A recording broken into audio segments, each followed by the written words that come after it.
Welcome to this edition of the Gaming Tailgate Podcast. I am CDJ, joined on this episode two guys who have been petitioning EA to have them come in and mocap the tush push. It's JBHuskers and Tommy. Guys, how's it going? I get to be, I don't know where I want to be in that position, so. Definitely not Jason Kelsey. Yeah. Well, let me know how that goes for you guys. First I'll be the outside receiver, so. I'll be Roger Goodell banning it.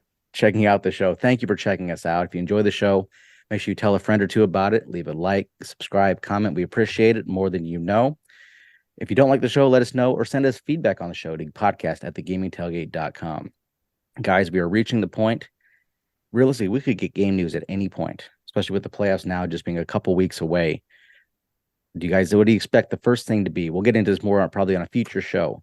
But if you had to say, what do you think we're going to see first in a quick time frame? If you had to throw out a quick guess. A sizzle trailer during the national championship. A highlight reel featuring the Heisman Trophy winner. Says ones I want to think that they show a player, but I get if it's a covered guy, I suppose they would have under contract. I can't think we're going to get a lot of action on the field until the portal settles down. We get roster set.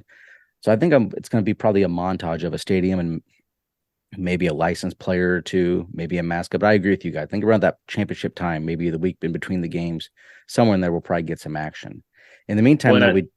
I say real quick. I think the first video we see is going to be totally unrecognizable players, just generic focus on the teams and have players in the video, but not a specific player or anything like that. If they do Ultimate Team, I mean, they had Dion before on NCAA. Maybe they've got Dion in the game as a coach, maybe, and maybe they're showing, because if they have Dion agreed to on Ultimate Team, maybe they have him, maybe they show him on the sideline or something like that. Yeah, I could see something more like that. We have the playoff field, and I'm sure everyone has heard enough hot takes and discussion. So we're going to go on a different angle quickly here to start off the show. How could the game get some drama like we had in real life? In the previous years of the playoff, the BCS format always matched with the playoff field. This was the first time that seemed like the committee finally exercised their option, which seemed like the whole point of going from the computers to the committee was they wanted to have that, be able to throw that switch. That if somebody got in there they really didn't want for whatever reason, they could say, we're not putting you in. They finally did it in the last year of the 14 playoff. How can we get this kind of drama in the game? Or can we even get this kind of drama in the game?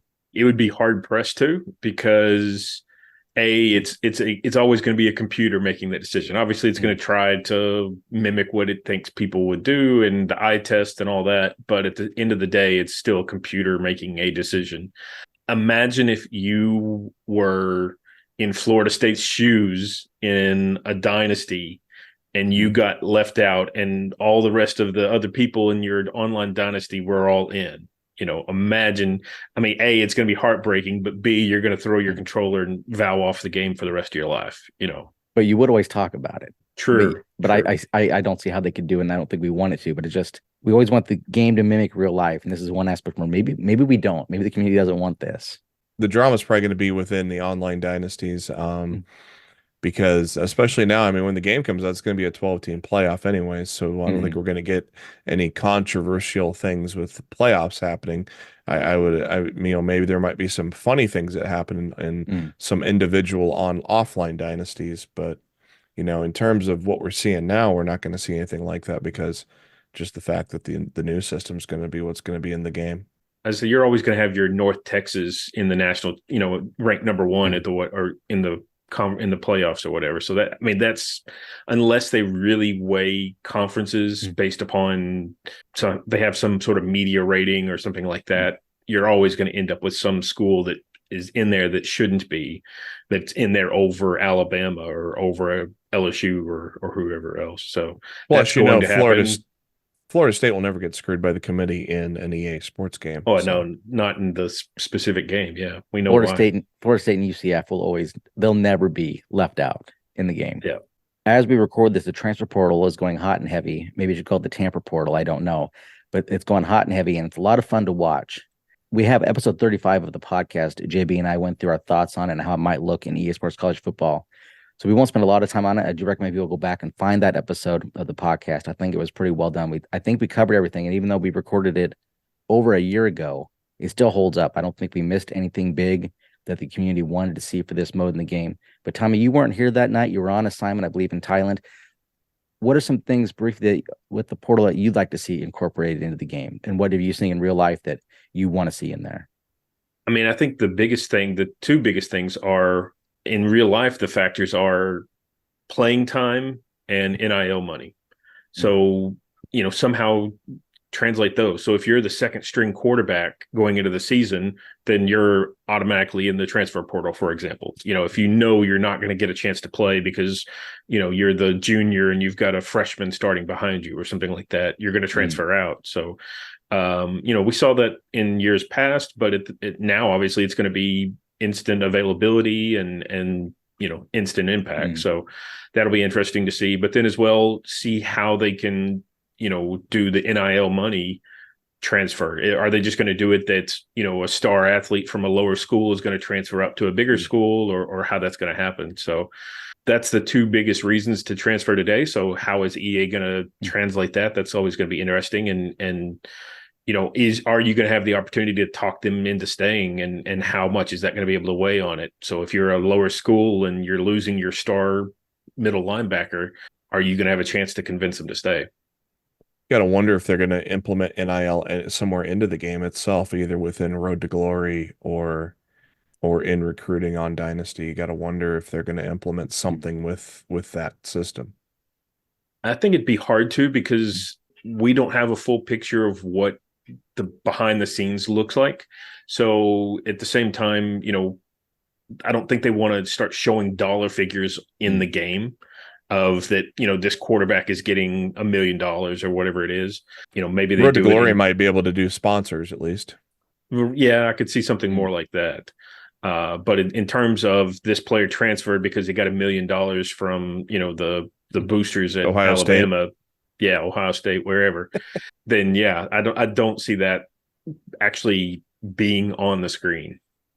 That's a tough one because I don't think we don't have the full picture. Like I said, nobody's been real honest about this.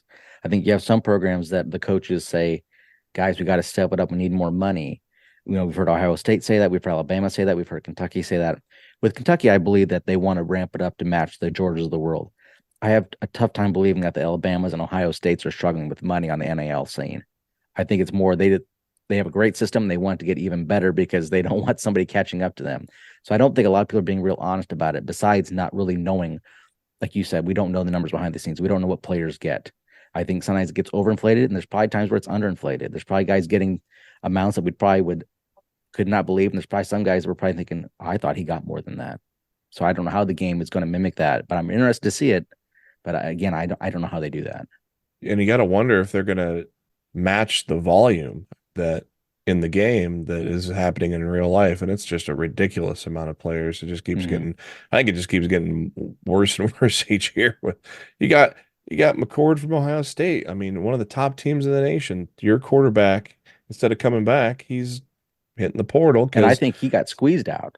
So some hot young studs coming in to replace him, even though he's got one more year of eligibility, even though he quarterbacked one of the best teams in the country.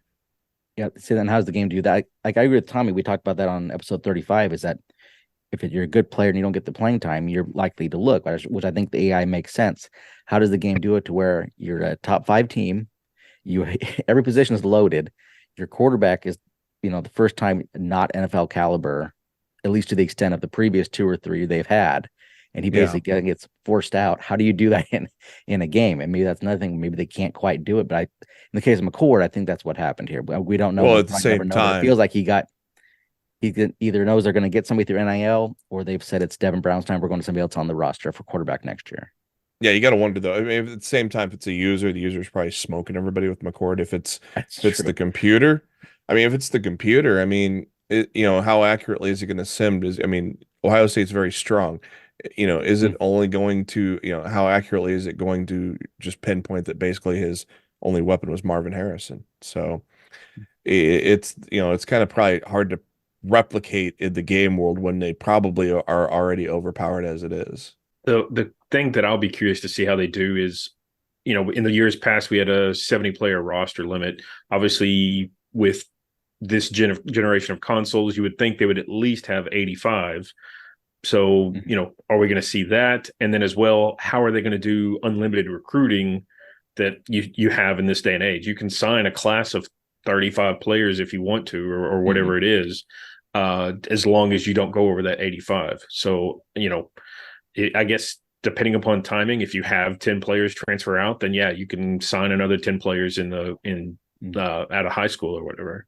So, and some schools, yeah, I think they only have the 85, but there's some guys who are getting NIL money to basically be the equal to a scholarship.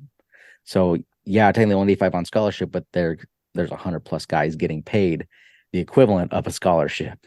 So it's a lot to worry about and for them to program in. Let's get on to the real big game news we have, and it's off the field. It's something we've been talking about virtually every episode now for the last 6 months. The BrandR and OneTeam Partners have reached a settlement in their lawsuit, and a part of that agreement, the lawsuit against EA Sports has been dropped. EA has since reiterated that the game is still coming in summer of 2024. It seems like that was never in doubt. Quasi-friend of the show, John Reesberg, just because we love reading his tweets, he works at EA, he had said, we never said this game wasn't coming in summer 2024. We always said this game was coming there, but a lot of the media, I think, like to run with lawsuit threatens, and that was never apparently the case. But now the lawsuit is done, that related to how they were going to acquire the player rights with name, image, likeness. Apparently not going to be an issue now. BrandR and OneTeam Partners have reached a settlement. Guys, finally the lawsuit is over. I think we're done talking about it, at least until another lawsuit pops up, which hopefully does not happen. But this one finally can be put to bed. There's nothing to it, first off. So, I mean, it was, we don't, and obviously people, are probably getting, PTSD from the whole Ed O'Bannon situation. But, and then of course, people liking, in this day and age, you got to write some headline just to get yourself clickbait. So obviously that's what people would run with when that came out. And we knew that it was going to get dropped. And so, and here we are. We're still 7 months away from the second Tuesday in July, and now we have a clear path. I will say the timing is very interesting because, and this is just off the top of my head, I haven't thought it all the way out, but in theory, maybe they are going to have licensed players in that sizzle video in the national championship game. And so they want to have this out of the way ahead of that so that they can have at least a handful of players signed up, and they don't have to worry about BrandR coming out and threatening the video on the day that it's released or something like that. Now they can have clear picture. These are our athletes. They're signed to us. BrandR has no claim to them. And, here's the trailer. I think that's good. Yeah, theory. especially I hadn't thought about that, but I think you might be onto something there. Yeah, especially with some of the high profile quarterbacks. They could show one of those high profile quarterbacks at a new home. Because there's a lot of high profile quarterbacks, not just McCord, but a lot of other ones that DJ from Oregon State, Howard from K-State. There's a lot of high profile quarterbacks. Gabriel, yeah. So if one of those signs at home, I mean, they can show a quick little thing. Oh, look, there's Will Howard in a Nebraska uniform, like they do with Madden players in free agency and draft. That would be that would be cool. That would be hugely shared on social media. Once EA puts out an official screenshot, if they did one of those reveals, first time. Oh, especially that name on the back of the jersey.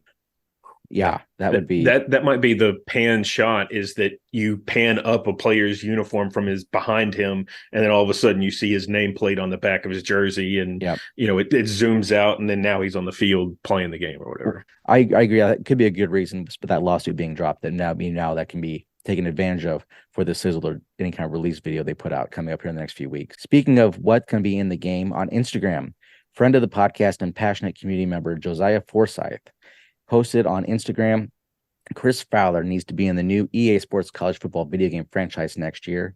Chris Fowler responded with, "Don't worry."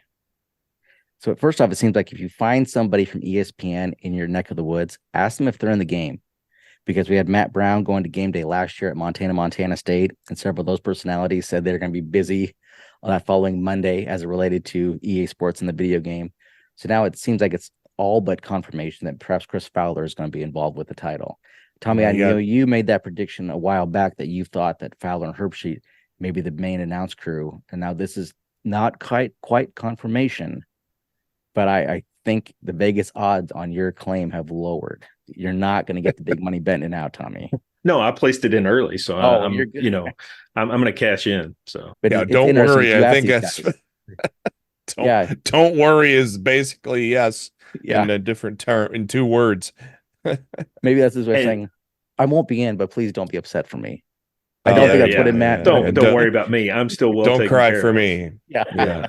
I don't think that's what he meant, but I thought that was pretty interesting that he did respond. And Josiah, he posts on our site. He posts a lot on Twitter about the game. Very passionate guy. I'm sure that probably made his day when he got that response and it said, Chris Fowler responded to you on Instagram. I'm sure he probably fell out of his seat. I would, if I put something out there, I'd probably think, okay, what burner account just fooled me here and responded with a spam link. So that was pretty nice.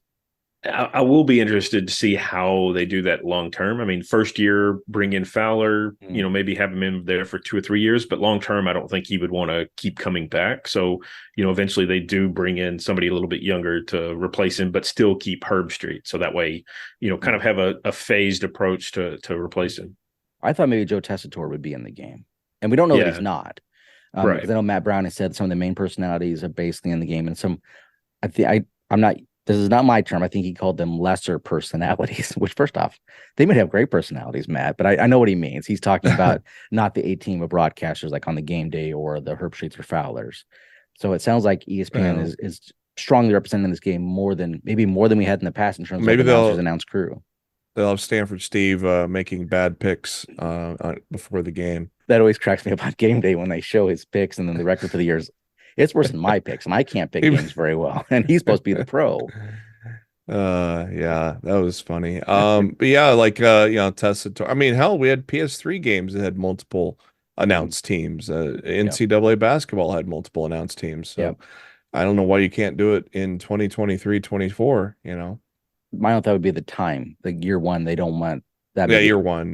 Yeah. Big reason I think not, but maybe down the line I could definitely see it happening. I think that's how you bring in another announcing crew to replace, Herbstreit or Fowler, whoever it is, that you do have a secondary crew that eventually just kind of takes over full time or something like that. Matt Brown wrote in one of his recent newsletters at Matt Brown's Extra Points that the game will have customization, but he had no info beyond that point. He didn't want to go out and say team builder, you guys know, because he doesn't know. He just knows what he's hearing behind the scenes, what he's heard from EA on his end of things, that there will be customization.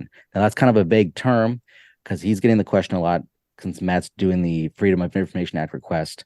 They want to know, is team builder in? He can't say. But in the past, some of the customization included team builder, editable rosters, custom playbooks, formation subs. What could it mean in year one? I know in the past we talked about maybe team builder. That's maybe a bit much to bite off in year one. Could it be selectable jerseys? Do they consider that customization? An editable top 25?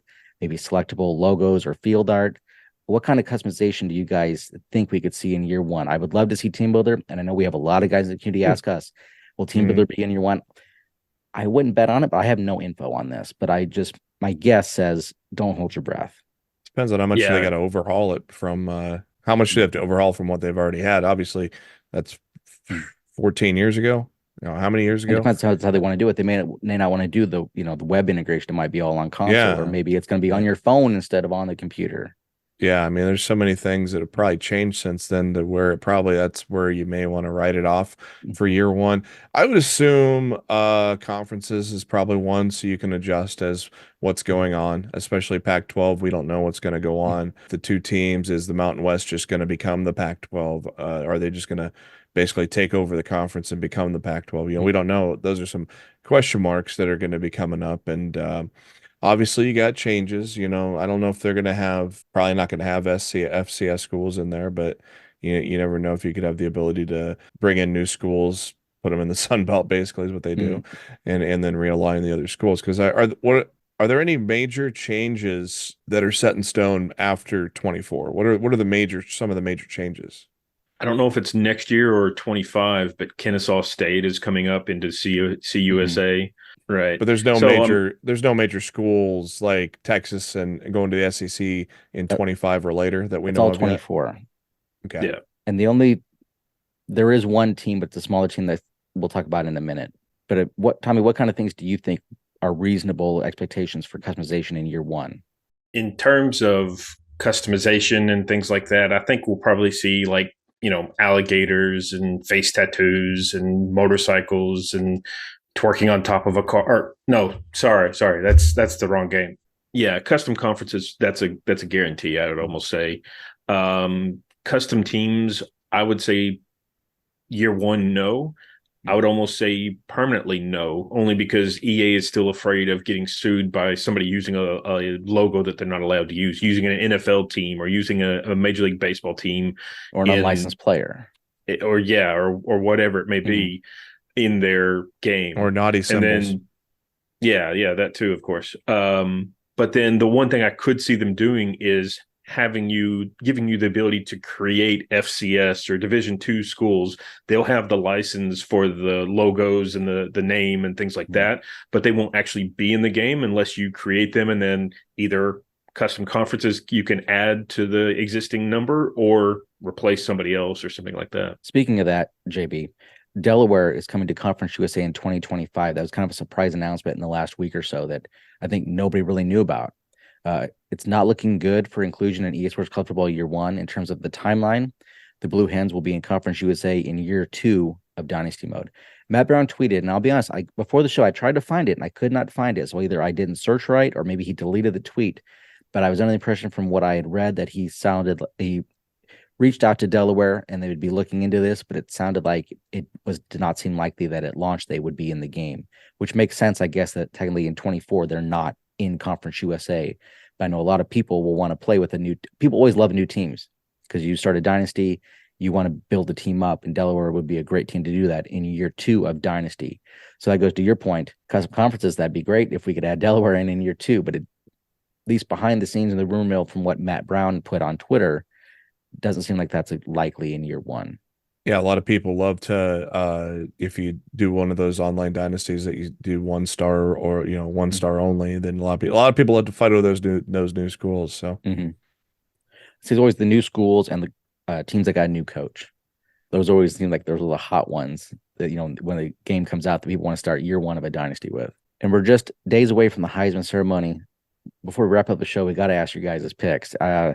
It's kind of a shock. I think Jaden Daniels is going to win it. And I think there's also a good chance he might be the cover athlete, which is something that once the season gets wrapped up after Army Navy, and if we have an episode to kill, maybe we'll ask community feedback on cover athlete. But I think he might be one of the leaders in the clubhouse, and I think he's going to win the Heisman this weekend. Who do you guys have? So I feel this Nix, Daniels, Harrison, and Penix.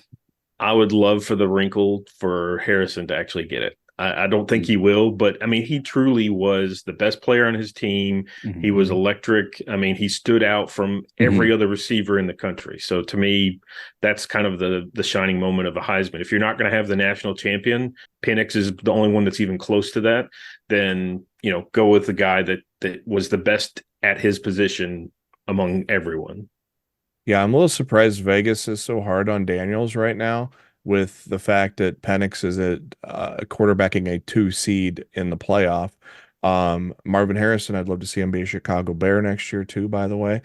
But holy cow, his Vegas odds are like way astronomical because they just assume they're going to give it to a quarterback. And they had that same hour. They had this argument on McAfee today. They're like, well, typically the quarterback's the MVP because they touch the ball every play off the offensive side. So I don't normally agree that we always have to give it to a quarterback. I agree with Tommy. I'd love to see Harrison win it. I was kind of surprised that Daniels is such a runaway favorite right now because he's the top player in the SEC, and the SEC sticks together. So there's nobody to dilute the vote from him. My vote would be Penix. Out west, Penix and Nix are going to split the Pac-12 West Coast votes. So that just leaves the Midwest against the South. And Harrison's great, but then I'm not sure that Odunze is not the better receiver out of Washington. He might be the better player on the team, and that's saying something as good as Penix is. So it's weird. It's like an election. You have to kind of break it down by region, and the two guys cancel each other out.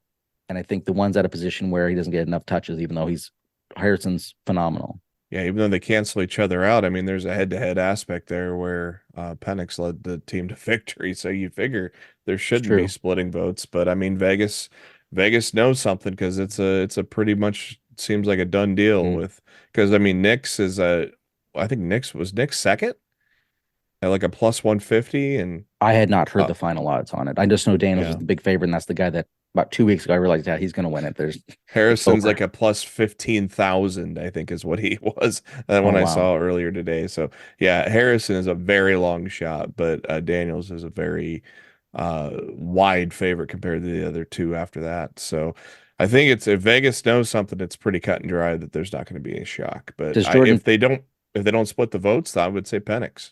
Does Jordan Travis get in the top 10? He's clearly very important because once he's out, his team goes from undefeated top 4 to, undefeated still. Yeah, undefeated, but not worthy of anything. Yeah, I think he's a great player. I don't know if I would put him top 10, but now I'm beginning to think maybe he'll get some. He'll get some. He'll get a vote. He might get some votes because he missed some games, but then if you voted to the end of the year to vote, then you realize, well, this guy was clearly very, very important because his injury cost them a playoff spot. Yeah, well, how many places do they go when they tally up the points? Is it top 5? I think you will get, I think, every vote made, if I remember correctly. Oh, okay. I don't know at the time. You will see it and by breakdown by region as well.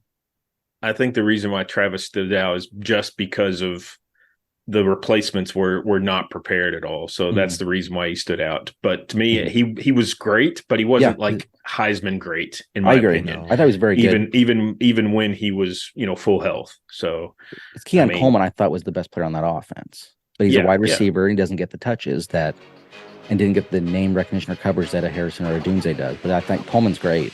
Well, we're going to wrap that up next show. Now, barring any game news emerging, if game news comes out, all bets are off on what we're going to talk about. The plan for our next show, community feedback. Each week we ask the community members what they want to see, what they saw in real life. From that, incorporated into the game, what they want to see. We'll cover the second half of the season. We have a lot of great stuff the community put out there. We'll go through and also share things that we saw we think the community will want to see in year 1 of EA Sports College Football. For Tommy and Jeremy, I'm CDJ. Everyone, thank you for checking out this edition of the Gaming Tailgate Podcast.